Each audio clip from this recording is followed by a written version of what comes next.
Our lesson today is titled Knowing Your Idols. Here is your God, Israel, was heard as the cry, along with who brought you up from the land of Egypt. That has been heard numerous times, both from the time of Exodus all the way up to today's First Kings. A true apostasy from the living God to idolatry. They did not have the patience to wait Moses' return. They wanted novelty. They wanted something, a liturgical show, something. In every case, they are waiting for something, but they know not what. I would like to point out a few things about this. First of all, this idolatrous nostalgia of the people. In this case, they thought of the idols of Egypt, but the nostalgia to return to the idols, to return to the worst, not to know how to wait for the living God. This nostalgia is an illness, and it is also ours. One begins to walk enthusiastically towards freedom, but then the complaints begin. Yeah, but this is a difficult moment. The desert, I'm thirsty. I want water. I want meat. But in Egypt, we ate onions. Good things. But here, there aren't any. Idolatry is always selective. It makes one think of the good things it gives, but it does not let you see the bad. In this case, they thought about how they were able at the table with these meals that were so good, that they liked so much, but they forgot that it was the table of slavery.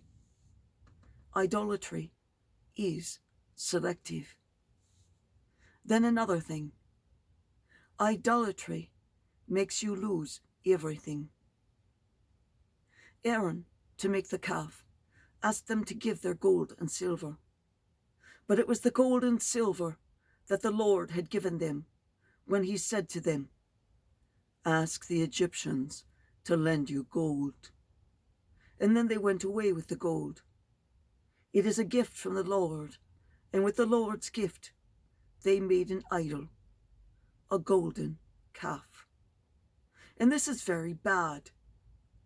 But this mechanism also happens to us now.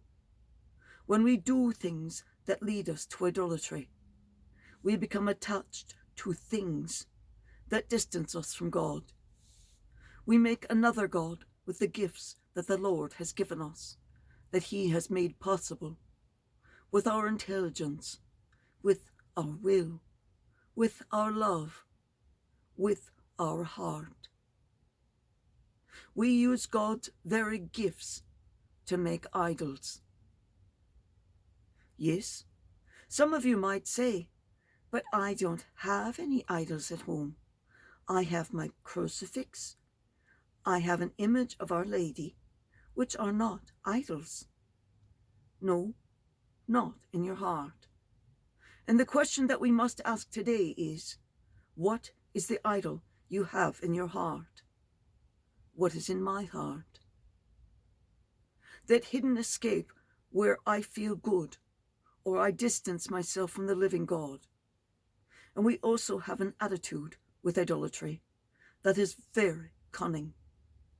We know how to hide the idols, like Rachel did when she fled from her father, and she hid them in the camel's saddle and among her clothes.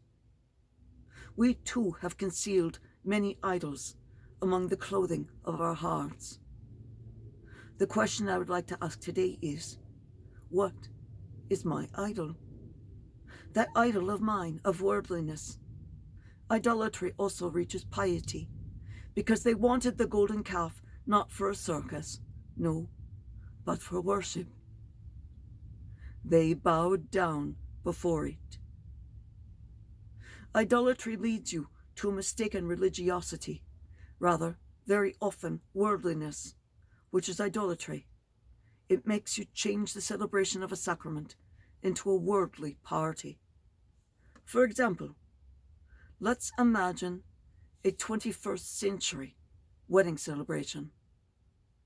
You don't know if it's a sacrament in which the newlyweds truly give everything and love each other before God and promise to be faithful before God and then receive the grace of God. Or if it's a bloody fashion show of how this, that, and the other are dressed. Worldliness. This is idolatry. This is an example, because idolatry does not stop. It always increases. The question I would like to ask all of us today is this: what are my idols? Each one of us has his or her own. So what are my idols? Where do I hide them? When do I worship them? Put them before God. In this week of the greatest volume of Zoom dad jokes, which are aiming for full-grown status, with the Super Bowl, the greatest of idolatry moments occurring on Sunday, the Lord's Day. Football has, in this country, become the greatest idolatry moment. Oh, I didn't go to church today. I was watching the game. That is an idol, because you put football before God. Get it now? Knock, knock, knock. Do you have a slight picture of what you put before God? Hello? May the Lord not find us at the end of our lives and say to us, "You apostatized. You deviated from the way that I marked out for you. You prostrated yourself before an idol." When you lay on the couch with all the food around you and your beverages, alcohol, things you did not let you have throughout the week, but you got them on Sunday during your game. You were always able to do things during the game that you could not ever do any other time of the week, the month, the year. But those 18 Sundays, you could be king of the house, queen of the couch. You got to hold the remote control. Ooh. That is an idol. Let us ask the Lord for the grace of recognizing our own idols. And if we cannot banish them, at least to keep them in the corner, out of sight.